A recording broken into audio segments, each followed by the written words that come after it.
Revolutionary guards द्वारा अलउदीद airbase पर किए गए हमले की कड़ी निंदा की है। कतर ने ईरान के इस हमले को उसकी संप्रभुता, हवाई क्षेत्र और अंतर्राष्ट्रीय कानूनों का खुला उल्लंघन माना। कतर के मुताबिक उसके एयर डिफेंस सिस्टम ने ईरान की मिसाइलों को पहले ही इंटरसेप्ट कर लिया था। कतर ने कहा कि वो इस हमले का जवाब अंतर्राष्ट्रीय नियमों के अनुसार देने के लिए स्वतंत्र है, लेकिन वो क्षेत्र में शांति चाहता है। कतर ने चेतावनी दी कि इस तरह के सैन्य हमले मिडिल ईस्ट की शांति और स्थिरता को नुकसान पहुंचा सकते हैं और उनका अंजाम खतरनाक हो सकता है।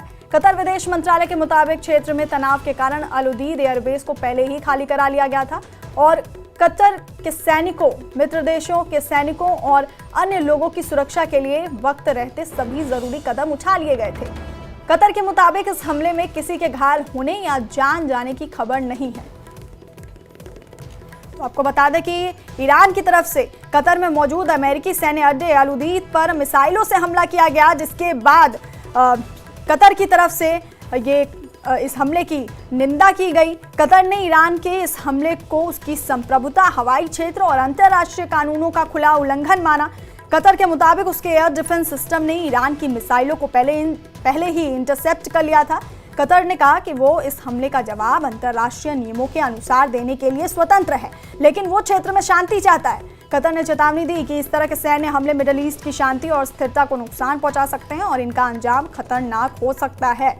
कतर विदेश मंत्रालय के मुताबिक क्षेत्र में तनाव के कारण अलउदीद एयरबेस को पहले ही खाली करा लिया गया था। वहीं कतर के मुताबिक इस हमले में किसी के घायल होने या जान जाने की खबर नहीं है, लेकिन कतर ने इस हमले की निंदा की है। इसके साथ ही ईरान को चेतावनी देते हुए कहा कि ईरान को गंभीर नतीजे भुगतने होंगे। बड़ी यहां पर धमकी कतर की तरफ से ईरान को दी गई और इसके साथ ही ये साफ किया गया कि ईरान के मिसाइल हमले में किसी को कोई नुकसान नहीं हुआ।